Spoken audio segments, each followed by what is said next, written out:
For 60 years, the FARC have been fighting the Colombian state.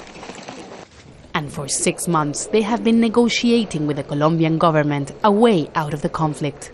But on Friday, Colombia's lead negotiator, Humberto de la Calle, announced that the talks are not moving fast enough. Pero también tengo el deber de informar a la opinión pública. I have the obligation to tell the public that in our opinion, the pace of the talks has been insufficient and inconsistent. We believe that it's important to speed them up and that it's possible to speed them up.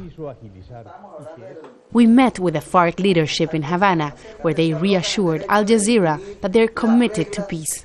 Throughout all these months, you've been discussing only one issue, and that is agrarian reform and the development in rural areas in Colombia. Why it is so difficult to pass this stage? Hay muchos factores en el país que se están oponiendo a la posibilidad. There are many factors in the country that oppose a structural transformation of the rural areas.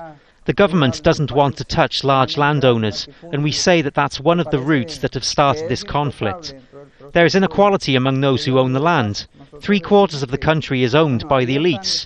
The role of mining companies in our territory, of transnational corporations, is also another issue. We believe it's important to recover land so that those who live in poverty in rural areas can get something in exchange. Some key sectors within Colombian society are saying that members of the FARC involved in human rights abuses should be tried. Would you be willing that some of your members be tried? Digo que ante todo hay que examinar las causas que desataron. We have to examine the causes that have started this conflict. In a confrontation, there are victims, and it is very difficult to put all the blame on the FARC because this conflict was started by the state in the 1960s. We'll have to assume some responsibility, but this is a conflict that could have been resolved earlier if the government had had the will to carry out serious reforms. In spite of the differences, both sides say they're committed to find a solution.